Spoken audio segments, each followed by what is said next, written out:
Okay, good morning everybody. Thank you very much for coming in so quietly and sitting down.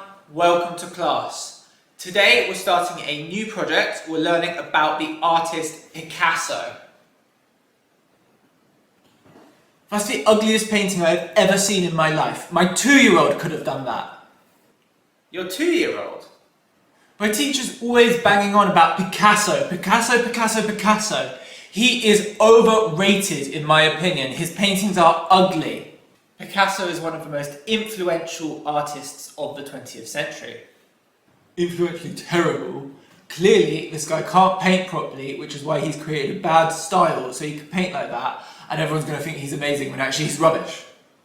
Well, it's interesting you would say that, because Picasso was actually considered a child prodigy. He had made both of these artworks by his early teens. So clearly he was able to paint and draw realistically, and was actually choosing to paint and draw in the style he was drawing in. Okay, cool. He had good technique. That doesn't necessarily mean that his artworks were in any way deep or meaningful.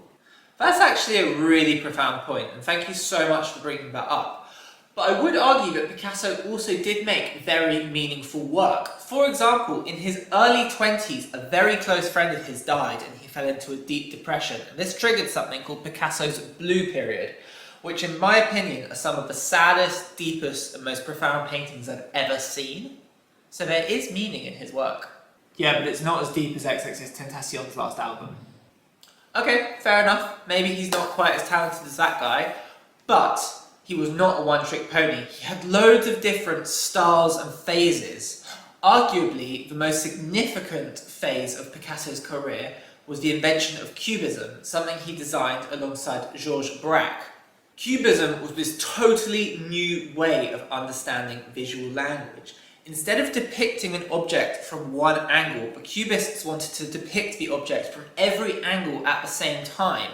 They believed that this would create a truer representation of how objects really are. I just looked up Cubism on TikTok and it says here that he stole his ideas from African art. Apparently he culturally appropriated images of African masks, and that's what led to his Cubist breakthrough. So in a way, isn't Cubism just an extension of Europe's colonial plundering? Okay, to be fair, that wasn't great. It also says here that he didn't respect women, and he's quoted saying, "Women are like doormats. Why are you teaching me about this toxic man?"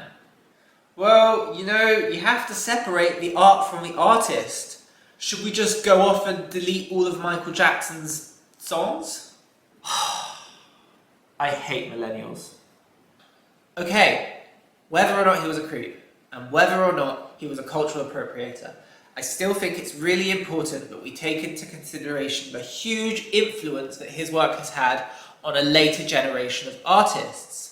Picasso influenced everyone from the Futurists to the Constructivists to Kurt Schwitters to Francis Bacon to Frank Albach to David Hockney, even Jackson Pollock.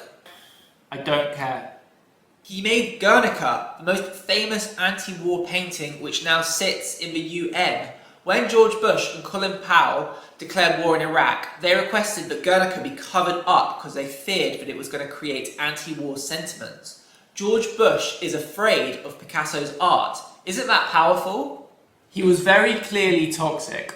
Why are you trying to make me respect him? Jay-Z wrote a song about him. Who's Jay-Z? Please can you put your phone away? No.